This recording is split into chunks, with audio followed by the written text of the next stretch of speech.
વ્યારા ખાતે સિવિલ હોસ્પિટલના ખાનગીકરણના મુદ્દે ભારે વિરોધનો વંટોળ ઊભો થયો છે। ખાનગીકરણના મુદ્દે ફરી એકવાર વ્યારામાં આંદોલનના ભણકારા સામે આવી રહ્યા છે। આ ખાનગીકરણના મુદ્દે આદિવાસી સમાજના લોકોએ પોતાનું વિરોધ પ્રદર્શન કર્યું અને આદિવાસી સમાજના લોકો ધરણા ઉપર બેસી ગયા છે।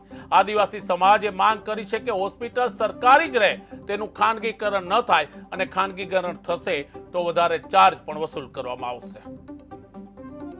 મુખ્ય સ્વાતંત્ર્ય સંગ્રામના આંદોલનો આ પ્રદેશમાં થયા છે અને લગભગ તમામ વિસ્તારના ત્રણ પેઢીઓ આ પ્રદેશમાંથી સ્વાતંત્ર્ય સંગ્રામમાં જેલમાં ગઈ છે।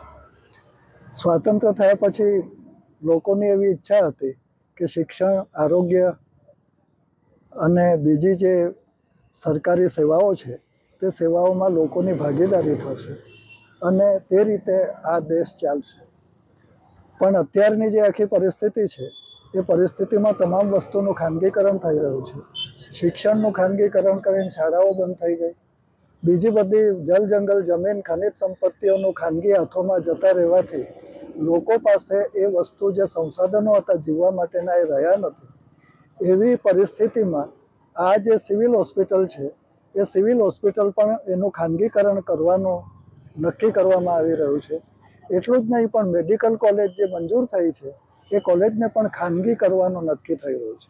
અમારા લોકો જેમ તેમ કરીને શિક્ષકો બનેલા, હવે એ લોકોના દીકરાઓ એન્જિનિયર, ડાક્ટર બની શકે એવી સ્થિતિમાં આવેલા, ત્યારે હવે આનું ખાનગીકરણ કરીને કરોડો રૂપિયા ફી વસૂલ કરીને ભણવાની જે વાત છે તેમાં અમારો સમાજ પાછળ રહી જશે, ગરીબ સમાજ પાછળ રહી જશે। માત્ર આદિવાસી સમાજનો જ સવાલ નથી, ગરીબ વંચિત તમામ સમૂહો આરોગ્ય અને શિક્ષણથી વંચિત રહી જશે। એટલા માટે આ આંદોલન શરૂ કરવામાં આવેલું ગઈ 13 સપ્ટેમ્બરથી। તમે જોયો હશે કે ગત દિવસો અંદર આદિવાસી સમાજ રસ્તા પર ઉતરીને હોસ્પિટલ બચાવવા માટે જે પ્રાઇવેટ કંપનીને આપી રહ્યા છે તે પ્રાઇવેટ કંપની પાસે નહીં જાય અને સરકાર પાસે રાખે અને આ જે લોકોને છે એ સરકાર હોસ્પિટલની સુવિધા પૂરી પાડે એના માટે લોકો આંદોલન કર્યું હતું અને રોડ પર ઉતરી પડ્યા હતા। આજે અમને જાણવા એવું મળ્યું છે કે આ લોકો આ હોસ્પિટલનો MOU જે ટોરેન્ટ ફાર્માસ્યુટિકલ કંપની છે એમની સાથે ફાઇનલ સ્ટેજ પર કરવા જઈ રહ્યા છે, એટલે અહીંયા બધા લોકો ધરણા પર બેસી ગયા છે।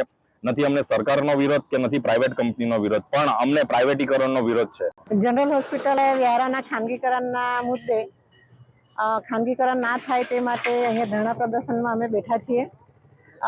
ગત 2023 વિશ્વ આદિવાસી અધિકાર દિવસના દિવસે આ માટે ખૂબ મોટું જન આંદોલન થયું હતું અને સરકારશ્રી પાસે અમે માગણી કરી હતી। તે અંતર્ગત એક ટીમે ગાંધીનગરે બોલાવી હતી સરકારશ્રીએ, અને અમારી સાથે ચર્ચામાં એમણે વાત